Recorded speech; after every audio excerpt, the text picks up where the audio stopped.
அன்பிற்குரிய touring talkies ரசிகர்களுக்கு வணக்கம். டூரிங் டாக்கீஸ் சார்பிலே கடந்த சில வருடங்களாகவே வெப்சைட் ஒன்று இயங்கிக் கொண்டிருப்பது நீங்கள் எல்லோரும் அறிந்த விஷயம். அந்த வெப்சைட் இப்போ முழுமையாக மேம்படுத்தப்பட்டுள்ளது. தினமும் குறைந்தது 30க்கும் மேற்பட்ட பரபரப்பான சினிமா செய்திகள் அதிலே இடம்பெறுகின்றன. சினிமாவை பற்றி முழுமையாக நீங்கள் தெரிந்து கொள்ள உதவுகின்ற விதத்திலே அமைந்துள்ள வெப்சைட் இது. டூரிங் டாக்கீஸை பொறுத்த வரைக்கும் சினிமா பற்றிய எல்லா தகவல்களையும் அதில் நீங்கள் பார்த்து தெரிஞ்சுக்கிறீங்க. இந்த டூரிங் டாக்கீஸ் வெப்சைட்டில் அந்த தகவல்கள் எல்லாவற்றையும் நீங்கள் படித்து தெரிந்து கொள்ளலாம். அதனால் நாள்தோறும் தவறாமல் இந்த வெப்சைட்டை படித்து பாருங்கள். படித்து பார்த்து விட்டு உங்களுடைய கருத்துக்களை பதிவிடுங்க. நன்றி, வணக்கம்.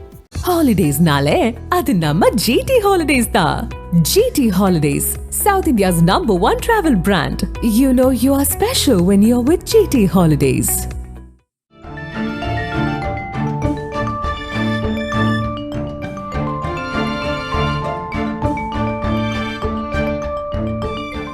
உங்கள் ஜீரண கோளாறுகளுக்கும் வயிற்றெரிச்சலுக்கும் சரியான ஒரு தீர்வு. டூரிங் டாக்கீஸ் ரசிகர்களுக்கு வணக்கம். வாங்க லென்ஸ் நிகழ்ச்சிக்கு போகலாம்.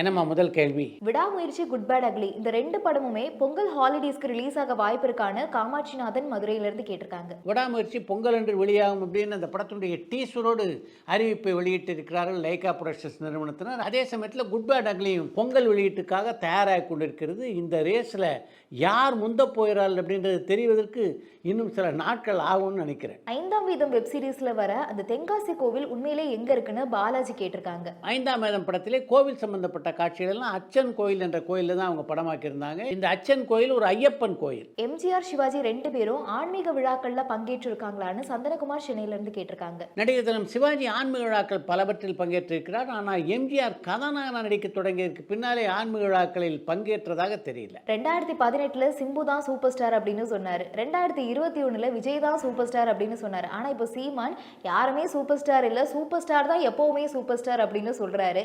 இவர் ஏன் இப்படி மாறி மாறி பேசிக்கிட்டு இருக்காரு? சூப்பர் ஸ்டாரே சொன்னாலும் அவருடைய ஃபேன்ஸ் யாரும் சீமானுக்கு ஓட்டு போட மாட்டாங்கன்னு அவருக்கு நல்லாவே தெரியும்.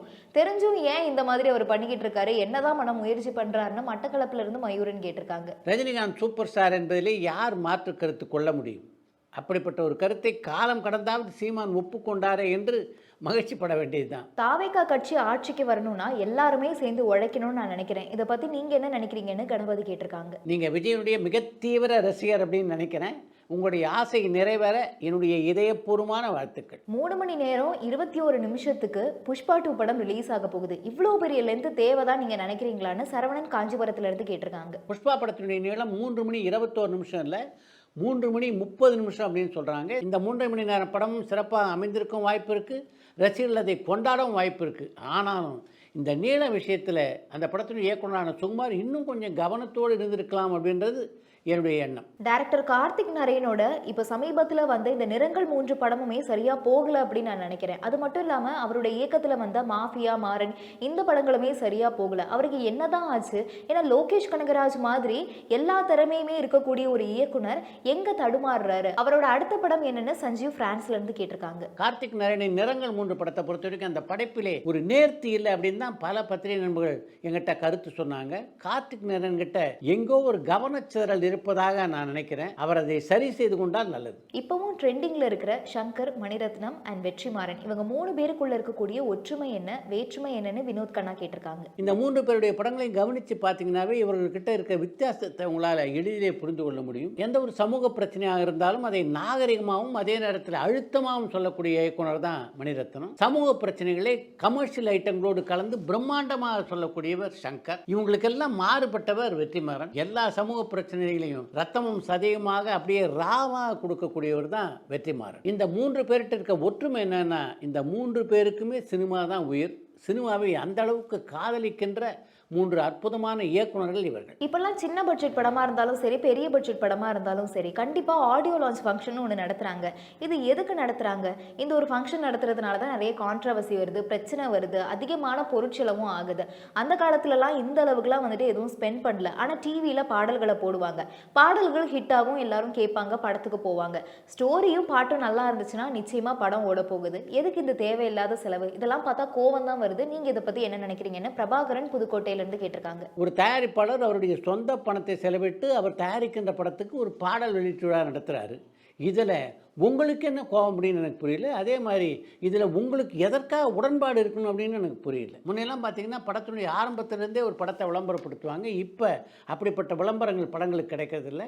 படங்களை விளம்பரப்படுத்துகின்ற ஒரு முயற்சியாகத்தான் பெரும்பாலும் இந்த பாடல் வெளியீட்டு விழாக்கள் நடைபெறுகின்றன. இந்த பாடல் வெளியீட்டு விழாக்கள்லாம் இல்லைன்னா அந்த படங்கள் உருவானதே பல ரசிகர்களுக்கு தெரியாமல் போய்விடக்கூட வாய்ப்பு இருக்குது. நீங்கள் குறிப்பிட்டிருக்கிற மாதிரி எல்லா பாடல் வெளியீட்டு விழாக்கள்லையும் பிரச்சனைகள் முளைப்பதாக நான் நினைக்கல. அதனால் திரையுலகத்தை பொறுத்தவரையில் இது போன்ற விழாக்கள் நிச்சயமாக தேவைதான். டைரக்டர் விஷ்ணுவர்தன் நானி கூட எப்பவுமே நான் என்னோட ஸ்டோரிஸ் டிஸ்கஸ் பண்ணுவேன் அப்படின்னு சொல்லியிருந்தாரு. யார் இந்த நானின்னு அடையாளருந்து ராம்கி கேட்டிருக்காங்க. சாய் சித்ரா நேர்காணலில் இயக்குனர் விஷ்ணுவர்தன் நானி என்று செல்லமாக குறிப்பிட்டது அவருடைய படத்தொகுப்பாளரான ஸ்ரீகர் பிரசாத்தை தான். பழைய தமிழ் படங்கள்ல ஹேமா மாலினி நடிச்சிருக்காங்களான்னு கோவை புதூர்ல இருந்து பாபு கேட்டிருக்காங்க. பழைய படங்களில் இது சத்தியம் அப்படின்ற ஒரு படத்தில் மட்டும் ஹேமா மாலினி நடிச்சிருக்காங்க. அந்த படத்தில் அவங்க ஒரு குரூப் டான்ஸராக இடம்பெற்றிருந்தார்கள். வெற்றிமாறன் இன்னும் விடுதலை 2 படத்தோட ஷூட்டிங்கை முடிக்காம இருக்காரான்னு சரவணன் காஞ்சிபுரத்துல இருந்து கேட்டிருக்காங்க. வெற்றிமாறனின் விடுதலை பார்ட் 2 படத்துடைய படப்பிடிப்பு இன்னும் 1-2 நாட்கள் இருப்பதாக நான் கேள்விப்பட்டேன். விடாமுயற்சி படத்தோட டீசர் வெஸ்டர்ன் அமெரிக்கன் ஸ்டைலில் ரொம்பவே சூப்பராக இருந்துச்சு. இந்த படத்தையாவது கரெக்டாக பிளான் பண்ணி லைகா ப்ரொடக்ஷன்ஸ் முறையாக ப்ரொமோஷன் பண்ணி வெளியிடுவாங்களா, இல்லைனா வேட்டையன் படத்தோட நிலைமை தான் இந்த படத்துக்குமானு ஜானி யாழ்ப்பாணத்திலிருந்து கேட்டிருக்காங்க. விடாமுயற்சி படத்தினுடைய டீசர் மிகச்சிறப்பாக அமைந்திருக்கிறது. அந்த படத்தின் மீது ஒரு நல்ல நம்பிக்கையையும் விதைத்திருக்கிறது. சிறந்த நடிகர்களுக்கான இந்த மாநில விருதோ இல்லை தேசிய விருதோ கொடுக்கும்போது அது கூட சேர்ந்து ஏதாவது பணத்தொகை கொடுப்பாங்களான்னு வேலுசாமி கஜபதி கேட்டிருக்காங்க. மத்திய அரசின் சார்பிலே சிறந்த நடிகருக்கான விருது வழங்கப்படும் போது அதற்கு ரொக்கப்பரிசும் சேர்த்து வழங்குவாங்க. ஆனால் தமிழ்நாட்டை பொறுத்த வரைக்கும் சிறந்த நடிகருக்கான விருதுகள் வழங்கப்படும் போது அதனுடன் ரொக்கப்பரிசு எதையும் அவர் வழங்குவதில்லை.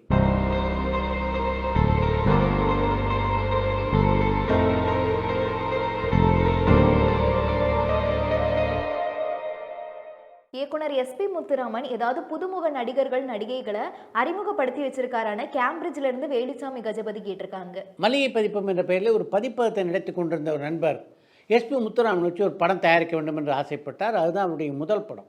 அந்த படத்திலே முழுக்க முழுக்க புதுமுகம் நடிக்க வேண்டும் என்பது அந்த தயாரிப்பாளருடைய ஆசையாக இருந்தது. ஆனால் எஸ்பி முத்துராமன் அதற்கு ஒப்புக்கொள்ளவில்லை. நீங்கள் எடுக்கிற முதல் படம் இதுதான், புதுமுகங்களை வச்சு இந்த படத்தை எடுத்திங்கன்னா அது வியாபாரம் ஆகுமா அப்படின்ற சந்தேகம் எனக்கு இருக்குது. அதனால் இந்த படத்தில் ரிஸ்க் எடுக்க வேணாம், நட்சத்திரங்களை வைத்து இந்த படத்தை எடுத்து விடுவோம் என்று சொல்லி அவர் எடுத்த படம் தான் ஒரு ஊதாப்பூ கண் சுமிட்டுகிறது என்ற திரைப்படம். அந்த படத்திலே கமல்ஹாசனும் சுஜாதாவும் ஜோடியாக நடித்தார்கள். அதற்கு பின்னாலே அதே தயாரிப்பாளருக்கு ஒரு கோயில் இரு தீபங்கள் என்ற பெயரில் ஒரு படத்தை இயக்கினார் எஸ்பி முத்துராமன். அந்த படத்தில் பல புதுமுகங்களை அவர் அறிமுகப்படுத்தினார். அதில் அவர் பிரதானமாக அறிமுகப்படுத்திய 4 புதுமுகங்கள்னா விஜயகுமார், சுஜாதா, சுந்தர், சரோஜா ஆகிய 4 தான். இதில் விஜயகுமாரும் சுஜாதாவும் இந்த படத்தினுடைய படப்பிடிப்பின் போதே காதல் வயப்பட்டு அதுக்கு பின்னால் கல்யாணம் செய்து கொண்டார்கள். அவருடைய மகளான ஆர்த்தியை தான் ஒரு காலகட்டத்திலே ஜெயம் ரவி திருமணம் செய்து கொண்டார். அடுத்து இன்று ஒரு தகவல்.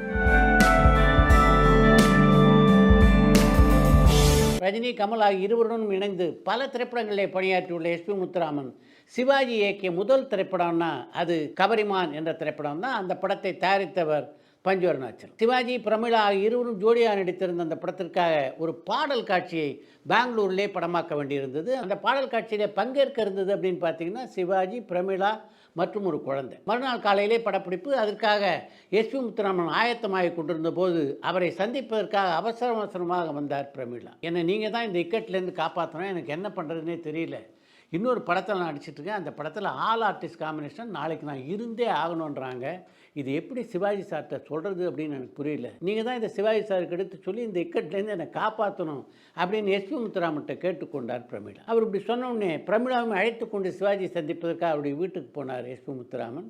அங்கே போய் சிவாஜி கிட்ட இந்த பிரச்சனையை பற்றி எடுத்து சொன்னார். அவங்க வரல, சரி நீ என்ன பண்ண போகிற அதை சொல்லி என்கிட்ட என்று எஸ்பி முத்துராமன் சிவாஜி கேட்க, எனக்கு ஒரு ஐடியா இருக்குன்னு, நாளைக்கு நீங்கள் குழந்தை ஒரு டூப்பை வச்சு இந்த பாடல் காட்சியை படமாக்கிடுவோம், அதுக்கப்புறம் பிரமிளா சம்மந்தப்பட்ட காட்சிகளெல்லாம் சென்னையில் தனியாக படமாக்கி நான் அந்த படத்தில் இணைத்துக் கொள்கிறேன் என்று சிவாஜியிடம் சொன்னார்.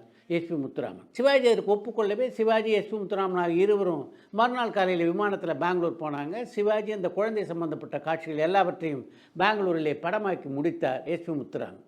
படப்பிடிப்பு முடிஞ்ச உடனே என் சம்மந்தப்பட்ட காட்சியெல்லாம் நான் முடிச்சிட்டேன்ப்பா, இனிமேல் பிரமிளா சம்மந்தப்பட்ட காட்சியெல்லாம் படமாக்கி சேர்க்க வேண்டியது உன்னுடைய பொறுப்பு, நான் வரட்டா என்று சொன்னபடி கிளம்பினார் சிவாஜி. ஒரு வாரத்துக்கு முன்னால் பிரமிளா சம்மந்தப்பட்ட காட்சியெல்லாம் படமாக்கி அந்த பாடல் காட்சியை சிவாஜிக்கு போட்டு காண்பித்தார் எஸ்பி முத்துராமன். பாடல் காட்சியை பார்த்து விட்டு வெளியே வந்த சிவாஜி, இந்த பாடல் காட்சியில் பிரமிளா என் கூட நடிக்கலைன்னு யார் சொன்னாலும் நம்ப மாட்டாங்க, அந்த அளவுக்கு அருமையாக நீ மேட்ச் பண்ணியிருக்க, ரொம்ப பிரமாதம், நீ ஒரு நல்ல தேர்ந்த டைரக்டர் அப்படின்றத நிரூபிச்சிட்ட என்று எஸ்பி முத்துராமனை பாராட்டி விட்டு அந்த இடத்தை விட்டு சென்றார்.